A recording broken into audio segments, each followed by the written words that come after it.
거룩하신 하나님 아버지, 오늘도 우리를 예배 가운데 불러주시니 감사합니다. 오늘 우리의 찬양을 받으신 또 하나님께서 또 말씀 주시기를 간절히 소망합니다.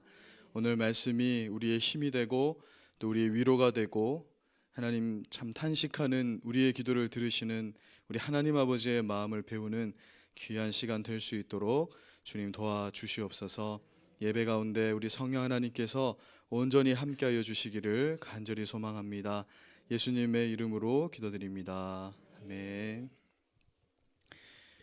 네, 오늘 시편의 기도 두 번째 시간입니다. 탄식 기도에 대해서 살펴보겠습니다. 오늘은 시편 3편 1절에서 8절까지 말씀입니다. 저와 여러분이 한 절씩 교독하겠습니다.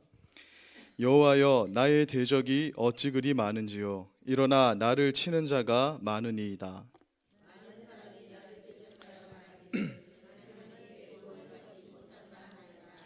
여호와여, 주는 나의 방패시요 나의 영광이시요 나의 머리를 드시는 자이시니이다.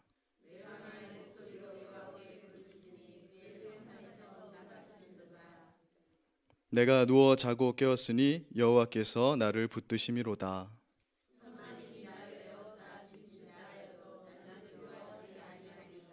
여호와여, 일어나소서. 나의 하나님이여, 나를 구원하소서. 8절.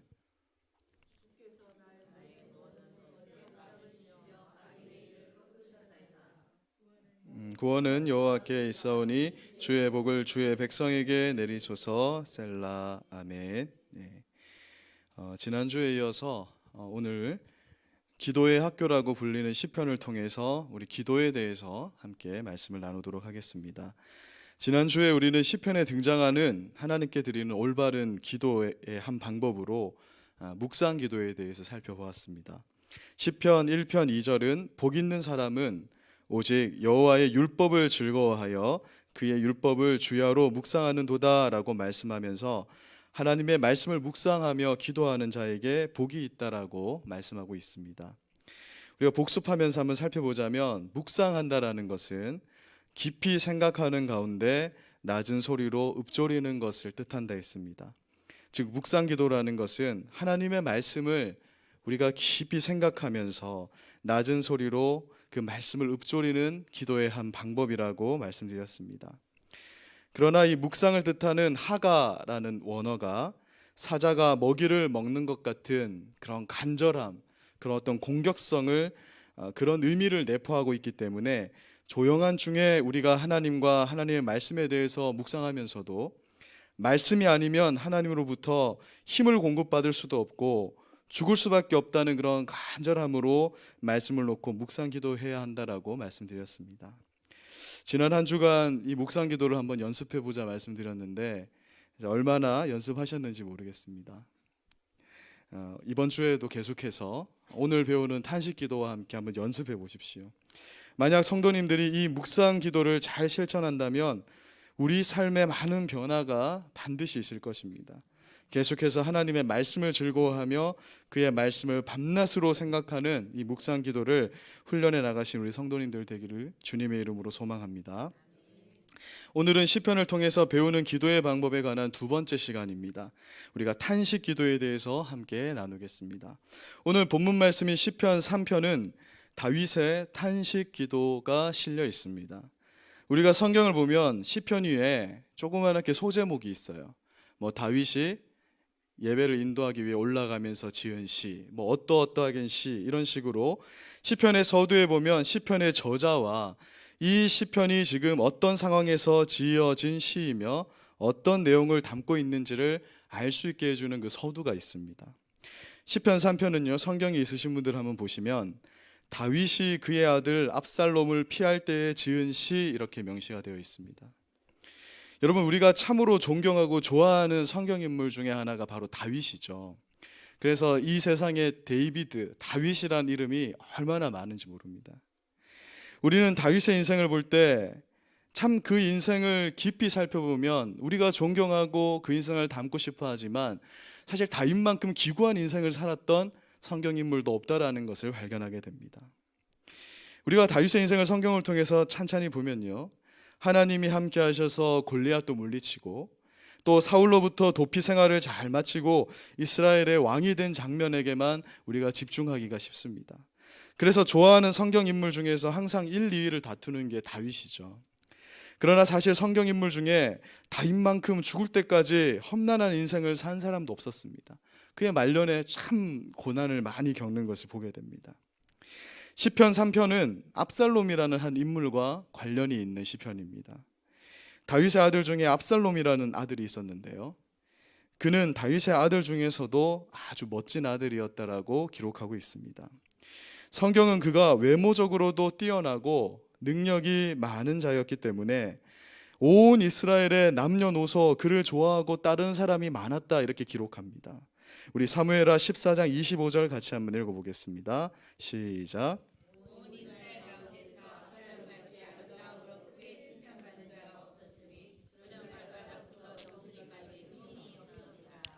성경이 이 압살롬의 아름다움을 어떻게 설명하냐면 발바닥부터 정수리까지, 그러니까 온 몸이 얼마나 아름다운지 흠 있는 곳이 없다. 보통 이런 건 자매님들한테 칭찬할 때 하는 표현인데, 남자인데 이런 표현을 쓰고 있는 거예요.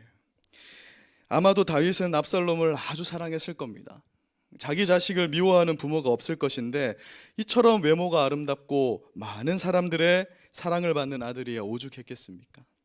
그런데 이런 압살롬이 아버지 다윗을 향해서 반역을 일으킨 거예요. 이 반역은 아들 압살롬이 아버지 다윗의 왕권을 찬탈하기 위해서 일어난 거였습니다.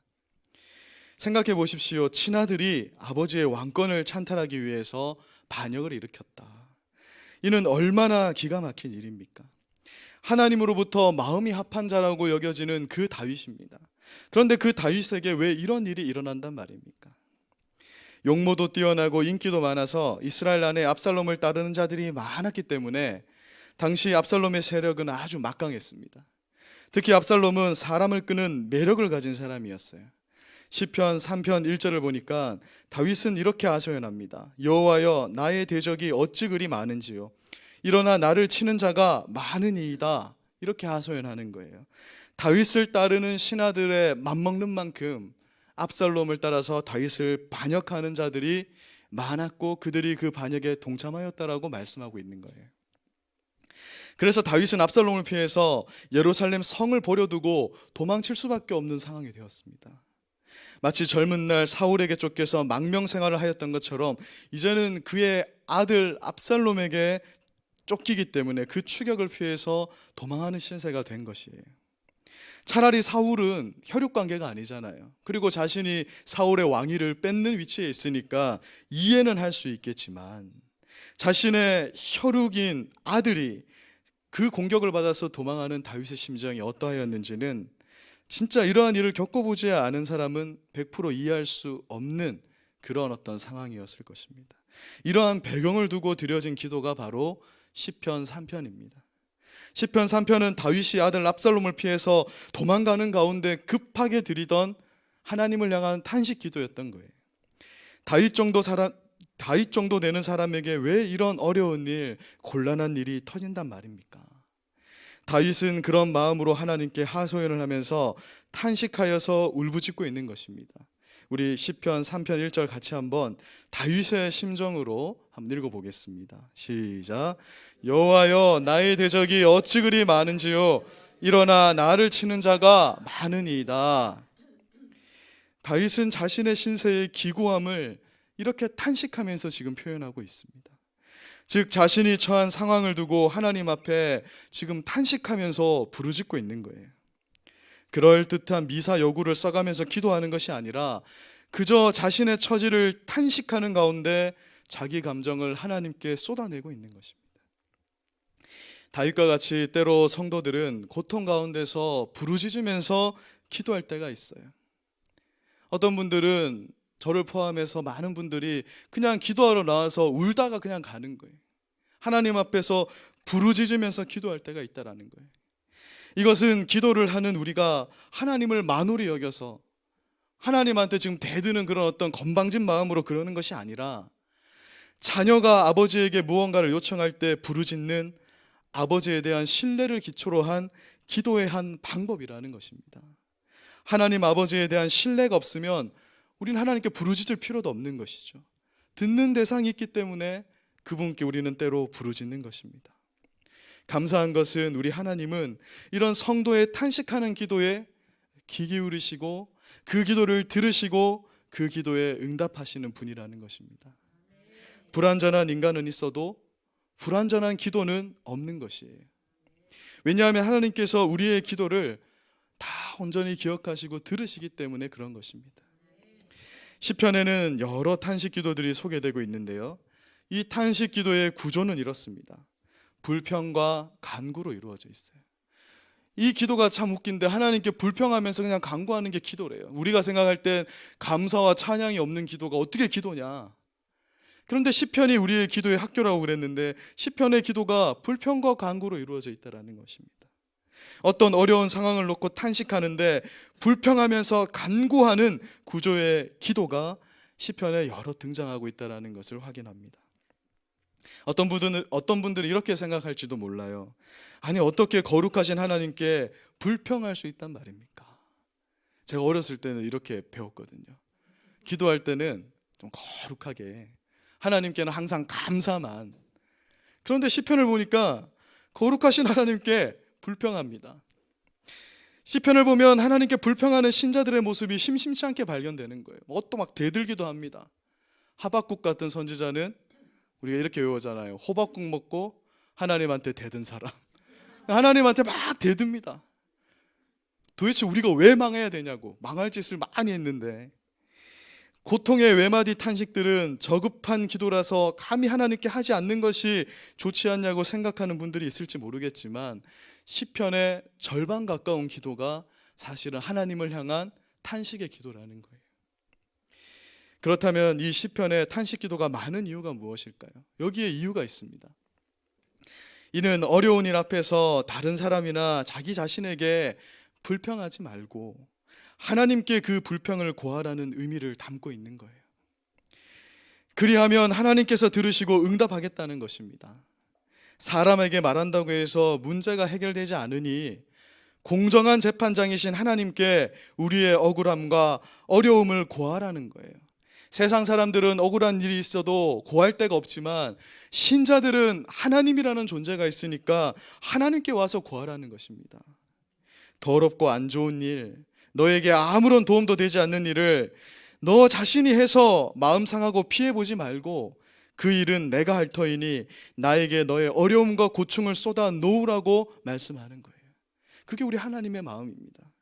그리하여서 하나님께서 시편 62편 8절에서 이와 같이 말씀합니다. 같이 8절 말씀 읽어보겠습니다. 시작. 백성들아, 시시로 그를 의지하고 그의 앞에 마음을 토하라. 하나님은 우리의 피난처시로다. 셀라. 이 셀라까지 읽어야 됩니다. 마음을 쏟아 놓아라. 그분이 우리의 피난처다. 다른 데 가서 토로하지 마.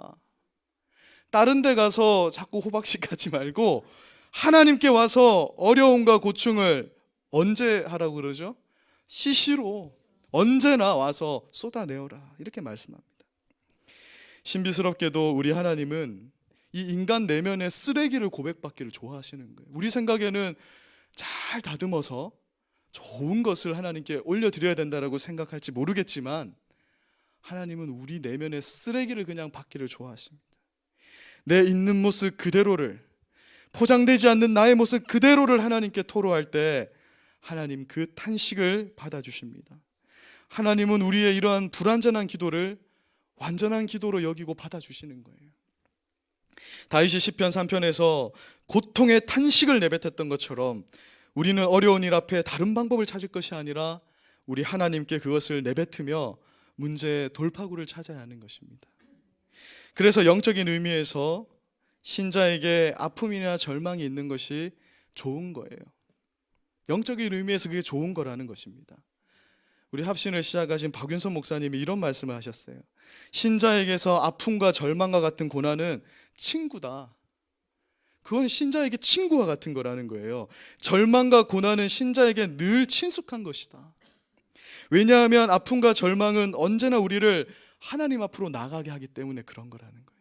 아픔이 있고 절망이 있어야만 하나님께 나아가 무릎 꿇는 게 인간의 존재이기 때문에 기도의 첫째 조건이 절망과 아픔이라는 것입니다. 다윗은 지금 어떤 상황에 놓여 있습니까? 또한 다윗과 같이 시편에서 고통을 탄식하는 시편의 저자들이 상황이 어떠한지를 자세히 보면요, 세 가지 유형이 나타납니다. 첫째로 시인 자신이 거의 죽음의 가운데, 죽음 가까운 그 상황에 놓여 있을 때 탄식합니다.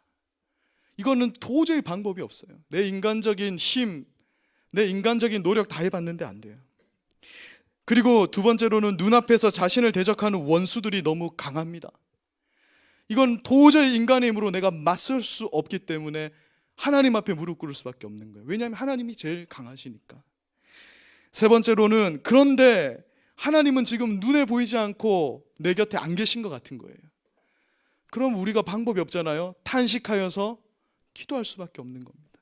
우리 어린아이들이 갓난아기가요, 엄마가 안 보이면 부르짖는 것밖에 할 것 없잖아요.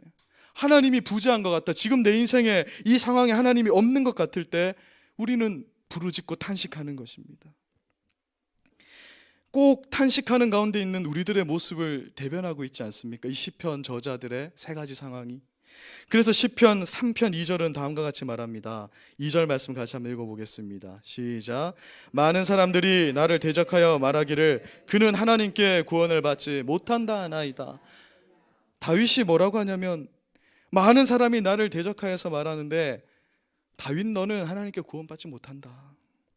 다윗의 불행을 지금 보면서요, 다윗이 잘 될 때는 막 부러워하죠.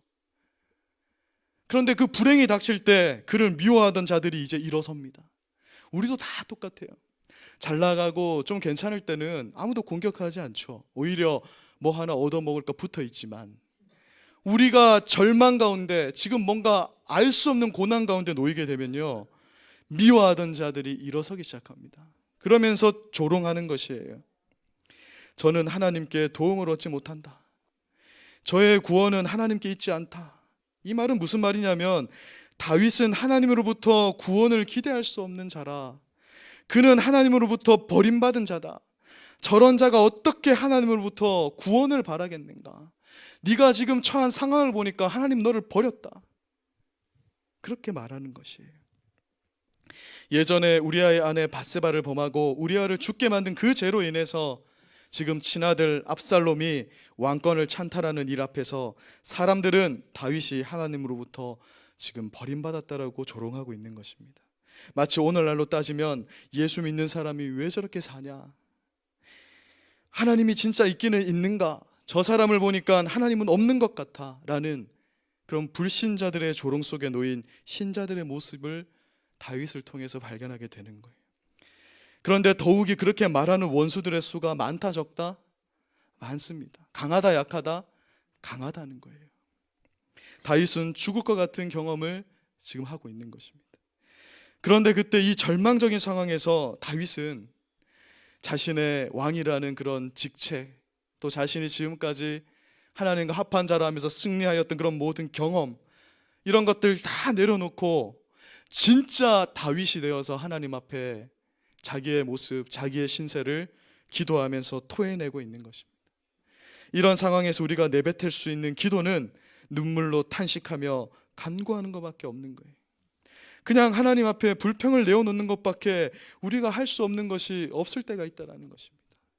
자식의 문제, 자녀의 문제들 앞에서, 사업의 문제들 앞에서, 우리가 도무지 손쓸 수 없는 그 일 앞에서 하나님은 말씀합니다. 네 안에 있는 그 쓰레기, 그 모든 쓰레기 같은 상황들 그대로 내게 가져와서 내게 다 내뱉어 놓아라. 내가 그 기도 다 받아주겠다. 시시로 내게 가져오라고 하나님 말씀하고 있는 것입니다. 여러분, 눈물의 선지자라고 하면 누가 떠오르세요? 예레미야가 떠오르시죠. 요즘 우리 매일 성경 양식 말씀 예레미야서입니다. 예레미야가, 이 예레미야서를 보면요, 절절한 예레미야의 탄식으로 가득 차 있습니다. 너무 불쌍해요. 이 선지자가, 특히나 불쌍한 선지자가 예레미야입니다. 여러분, 예레미야 9장 1절을 한번 보십시오. 우리 1절 한번 읽어볼까요? 시작. 어찌하면 내 머리는 물이 되고 내 눈은 눈물 근원이 됐고 죽음을 당한 딸 내 백성을 위하여 주야로 울리라. 이 죽어가는 백성들, 하나님의 백성인데 버림받아서 망할 걸 생각하니까 눈물이 흐른다라는 거예요. 예레미야는 하나님의 일을 하면 할수록 고통을 많이 받아서 하나님의 탄식을 많이 했던 선지자입니다. 그래서 예레미야는 흘러나왔다 하면 뭐가 흘러나온다? 눈물이 흘러나오는 거예요. 그냥 하나님 앞에서 하나님 하면서 그냥 탄식하며 또 웁니다. 눈물의 선지자라는 말이 정확한 표현인 거예요. 그런데 놀라운 것은요, 우리가 예레미야서를 쭉 읽다 보면, 예레미야서를 그냥 읽으면 세상에서 제일 재미없는 책이 이사야서랑 예레미야서지만, 이 예레미야의 상황에 대해서 한번 읽어보면요, 이것이 지금 예레미야가 울면서 기도하는데 이게 지금 예레미야가 우는 것인지 하나님이 우는 것인지 분별이 안 되는 거예요. 지금 예레미야가 우는데 이 예레미야의 탄식은 하나님의 아픔을 대변하고 그 하나님의 아픔을 토로하는 것이라는 걸 발견하게 됩니다. 그러니까 이것은 무슨 말이냐면 하나님은 우리와 아픔을 함께 느끼고 공감하는 분이라는 거예요. 너 우네? 울지 마, 울지 마. 이게 아닌 거예요. 자녀가 우니까 하나님 같이 울고 인간의 약함을, 인간의 고통을 동정치 못하는 분이 아니시라는 것입니다. 같이 비참을 겪는 분이시라는 것입니다. 그 사실을 참혹한 십자가에서 확인시켜 주신 분이 바로 우리 하나님이시잖아요. 예레미야 15장 18절을 보면 이렇게 말씀합니다. 나의 고통이 계속하며 상처가 중하여 낫지 아니함은 어찌 됨입니까?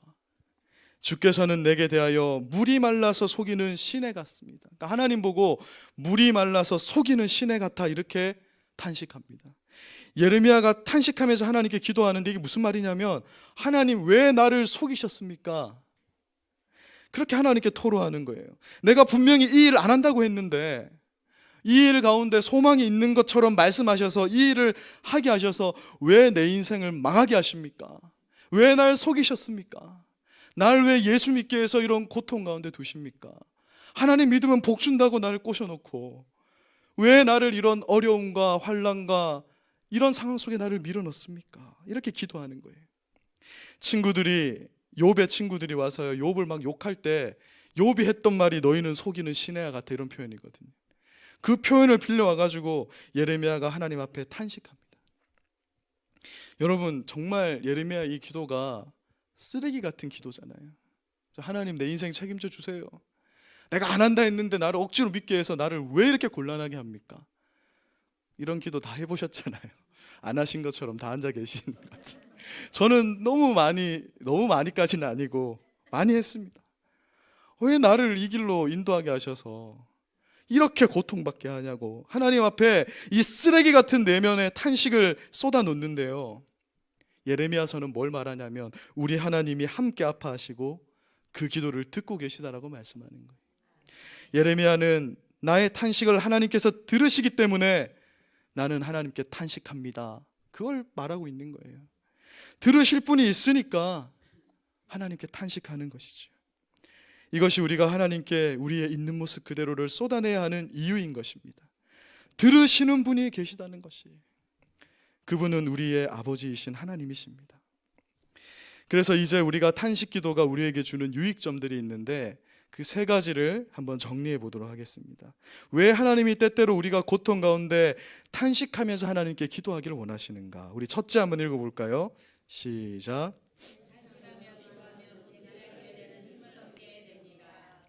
여러분 고통의 순간에 우리는 기도할 수가 없거든요. 진짜 심각한 고통 충격 받았을 때 우리는 사실 기도할 수 있는 에너지가 없어집니다. 그때도 막 나와서 예배드리고 찬양하고 기도하는 사람은 사실 이상한 사람이죠. 뭔가 큰 일을 당했을 때 에너지가 없거든요. 그런데 우리가 하나님 앞에 탄식하며 기도하면 에너지가 생긴다는 것입니다. 그럴싸한 기도, 감사 기도, 찬양 기도가 고통받는 중에 나오는 게 아니에요. 고통의 때에는 오늘 다윗처럼 탄식하며 기도하는 것입니다. 하나님께 불평과 불만을 쏟아놓다 보면 어느새 주님의 구원을 간구하고 나를 향해서 이 환난을 반드시 벗어나게 해주실 약속 가운데 어느새 하나님께 감사하는 기도로 바뀌어 있어요. 처음에는 탄식하는 기도, 하나님 내 인생 책임져 주시오 하면서 기도했다가 나중에는 하나님 감사합니다 울며 돌아가는 것이 탄식 기도의 힘이라는 거예요. 내 모습 그대로를 하나님 앞에 토로할 때 그것이 우리 기도의 힘이 된다는 것입니다. 그리고 우리는 우리의 고통에 응답하시는 하나님을 통해서 하나님의 임재를 경험해요. 그렇게 막 토로하다 보면 어느샌가 나를 감싸주고 계시는 성령 하나님의 그 포근함을 느끼게 되는 것입니다. 시편 3편 4절을 한번 읽어볼까요? 시작.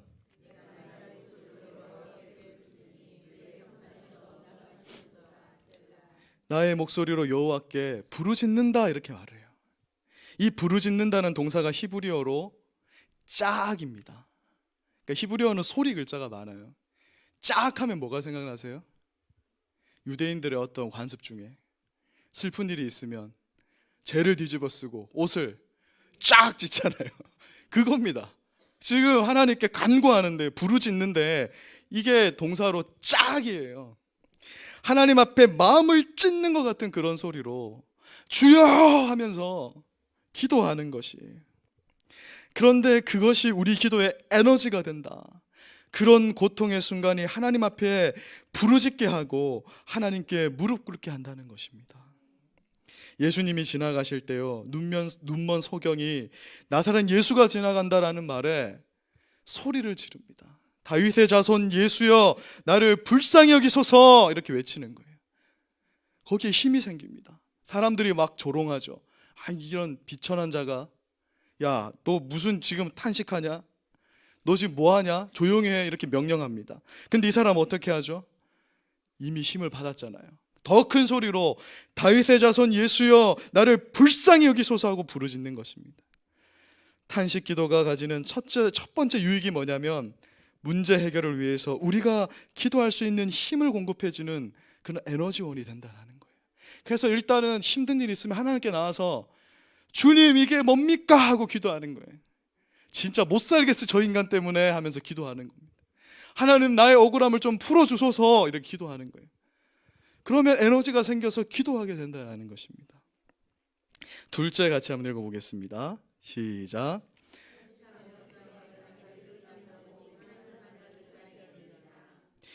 앞에서 이 시편의 탄식 기도가 많은 이유는 어려운 일 앞에서 다른 사람이나 자기 자신에게 불평하지 말고 하나님께 그 불평을 쏟아놓으라는 의미를 담고 있는 것이라고 말씀드렸잖아요. 하나님 앞에 우리의 불평과 탄식을 다 쏟아내고 나면 지금 내가 어떤 벽 앞에서 내가 지금 벽을 보고 지금 기도하는 것이 아니라, 그런 절망적인 상황이 아니라는 것을 깨닫게 됩니다. 지금 이 모든 문제를 해결하실 수 있는 전능하신 하나님 앞에서 내가 서 있다라는 것을 발견하게 되는 거예요. 오 할레스비라는 분이 우리가 기도하는 요건에 대해서 이렇게 말했습니다. 아무도 나를 도와줄 수 없고 나 자신도 아무런 도움이 되지 않는 그런 상황에서 오직 하나님을 향한 믿음만이 남아있을 때 하나님께 진정한 기도를 드릴 수 있게 된다. 진짜 내가 잡을 수 있는 것이 하나도 없을 때, 아무도 나를 도와줄 수 없을 때, 이건 목사님도 해결해 줄 수 없고 이거는 국가도 해결해 줄 수 없고 내 친척, 내 부인, 내 아내, 내 남편 아무도 해결해 줄 수 없는 이 문제 앞에서 하나님 앞에 진정한 기도를 드릴 수 있다는 거예요.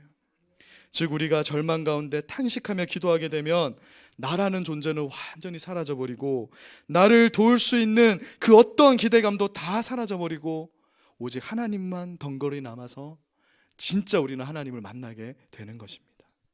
이것이 탄식 기도가 우리에게 주는 유익이에요. 하나님 때로는 탄식하며 기도하게 하시는 것입니다. 마지막 셋째 읽어보겠습니다. 시작.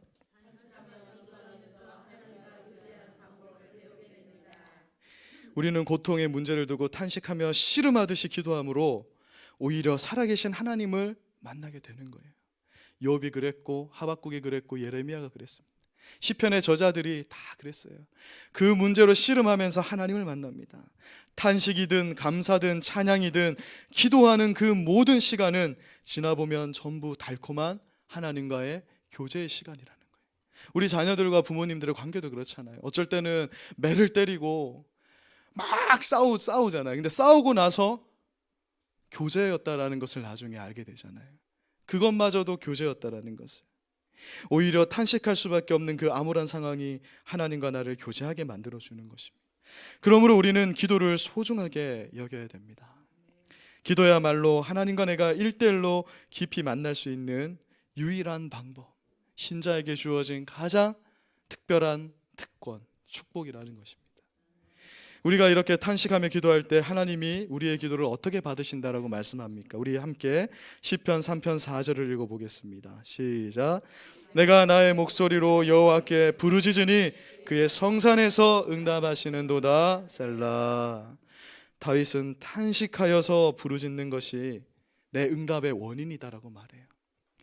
내가 탄식해서 부르짖으니까 하나님이 뭐 하신다? 응답하신다.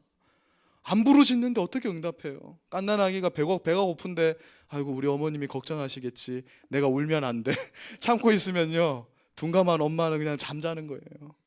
부르짖어야 응답이 있는 것이죠. 부르짖으면 응답은 필연적으로 나타나는 것입니다. 그래서 우린 부르짖는 거예요.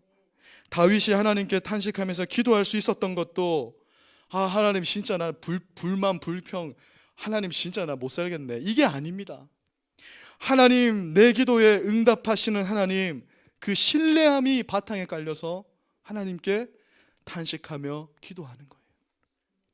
사랑하는 여러분, 오늘 우리가 탄식하며 기도하는 것에 대해서 말씀 나눴습니다. 여러분, 우리가 사실 이 신앙생활이라는 것이 그냥 고상하기만 한 건 아닌 것 같아요. 믿지 않는 자들에게 우리는 물론 거룩하고 구별되고 고상해야 됩니다. 하나님 앞에서는 그런 거 정말 필요 없는 것 같아요. 찬양할 때는 다윗처럼 정말 옷이 벗겨지는 줄 모르고 찬양할 수 있어야 되고, 기도할 때는 어린아이가 부르짖는 것처럼, 울부짖는 것처럼 우리 내면의 쓰레기들을 다 내려놓으면서 기도할 수 있어야 되는 것 같아요. 여러분들 힘들고 지쳐서 낭망하여서 넘어질 때 어떤 액션을 취하십니까? 우울감에 완전히 힘이 빠져서 허우적대십니까? 아니면 사람에게 찾아가서 분과 노를 바라면서 상대방과 나 자신을 피폐하게 만들고 있지는 않습니까? 오늘 시편 말씀을 통해서 하나님 말씀하십니다. 너는 그런 온갖 문제들, 쓰레기와 같은 냄새나는 모든 상황들 다 내게로 들고 와서 내게 쏟아 놓아라. 다른 사람한테 가지고 가지 마라. 내가 그것을 받아주겠다. 내 앞에 다 토해 놓아라. 이렇게 말씀하십니다. 때로 우리가 큰 문제 앞에 직면할 때, 고통의 순간이 찾아올 때 우리는 하나님께 탄식하며 기도할 수 있어요. 오늘 제가 무기를 하나 드린 겁니다. 이럴 땐 그냥 하나님께 욕하면서 나가면 되는구나. 괜찮아요. 그냥 나가서 그냥 하나님께, 아까 예레미야처럼 왜 나를 속이셨습니까? 그때 괜히 대학 때 예수님 만나게 하셔가지고 날 이 고통을, 이렇게 하시면 돼요. 그런데 우리가 하나님께 기도하다 보면 그걸로 오늘 다윗이 그러고 예레미야 그러고 있잖아요. 그런데 끝에는 다 뭘 말하고 있죠? 하나님 내게 구원 주십니다 하면서 마무리되는 것입니다. 우리 안에 있는 모습 그대로를 하나님께 내뱉어서 기도하면 그 기도를 통해서 문제를 해결할 수 있는 힘을 우리는 공급받게 되는 것입니다. 하나님은 우리가 문제 앞에서 당신께 나와서 무릎 꿇는 그 시간을 너무 기뻐하는 거예요. 또한 그 일들을 통해서 하나님만이 우리의 도움 되시는 분이라는 것을 알려주시고, 그 시간에 나와 정말 친한 1대1의 그 관계 시간을 가지시는 거예요. 우리가 평소 때 하나님과 1대1로 잘 못 만나는데 그때 진짜 하나님을 1대1로 만나서 교제하는 것입니다. 그래서 다윗은 시편 3편 8절에서 이렇게 기도를 마무리합니다. 우리 말씀 마무리하면서 8절 같이 읽어보겠습니다. 시작. 구원은 여호와께 있사오니 주의 복을 주의 백성에게 내리소서. 구원이 하나님께 있습니다. 처음에 하나님 이게 뭡니까? 전부 적입니다. 하나님 죽었습니까? 살았습니까? 하면서 기도했는데 나중엔 뭐라고 하죠? 구원이 하나님께 있으니 주의 복을 내게 주소서. 이 기도 반드시 하나님 내 기도 받으셨죠? 하나님 이 상황 역전시켜 주실 줄 믿습니다. 그 확신의 고백을 드리면서 기도를 마무리하고 있는 것입니다. 탄식 기도는 기쁜 절망에서 시작되지만 그 끝은 하나님의 응답으로 마치게 되는 것입니다. 이것이 탄식 기도가 우리에게 주는 유익이에요. 절망과 어려운 가운데 혹시 직면한 분이 있으십니까? 그렇다면 오늘 저와 함께 하나님 앞에 한번 탄식하면서, 지난주는 묵상하라 했다가 오늘 갑자기 또 탄식하라고 하는데, 오늘은 진짜 한번 탄식하면서 그냥 한번 울고 한번 그렇게 나아가 봅시다. 그것은 결코 하나님 앞에 경솔한 행동이 아니고요, 불평하며 간구하는 것은 우리에게 주어진 소중한 기도의 방법이라는 것입니다. 우리가 이제 나는 진짜 지금 너무 평온하다 하시는 분은 우리 교회를 위해서 오늘 한번 부르짖어서 한번 기도해 봅시다. 어려운 일이 있을 때 하나님 앞에 간구하며 나아가시는 저와 여러분이 되기를 소망합니다. 제가 기도하고 우리 함께 기도하겠습니다. 사랑하는 하나님 아버지, 오늘은 시편 3편 말씀을 통해서 이 다윗의 기도를 통해서 우리의 기도를 배웁니다. 때로는 우리의 상황이 녹록지 않고 너무 힘겨운 일들이 있어서 주님 앞에 탄식하며 나아갈 수밖에 없는 그런 상황들도 있습니다. 이런 기도 드려도 되나 이렇게 생각할 때도 있습니다. 그러나 우리 하나님 말씀합니다. 너희 내면의 쓰레기들, 정말 감당할 수 없는 문제들 사람에게 가져가지 말고 내게 가져와라. 그리고 그 기도를 들으시고 응답해 주시리라 약속하시는 그 하나님의 응답 앞에 우리가 말씀을 통해서 확신을 얻습니다. 묵혀두었던 기도 제목들, 지금 현재 어려운 상황들, 오늘 이 시간 우리가 함께 기도하며 부르짖을 때 우리의 탄식 들으시고 우리의 기도에 응답해 주시는 오늘 저녁 기도 시간 되기를 간절히 소망합니다. 하나님 아버지, 우리의 이 기도에 응답하여 주시옵소서. 오늘 주님께 다윗과 같이 간절하게, 예레미야와 같이 간절하게 우리 내면의 것들을 쏟아내는 그러한 귀한 시간 될 수 있게 하여 주시기를 간절히 소망합니다. 예수님 이름으로 기도드립니다. 아멘.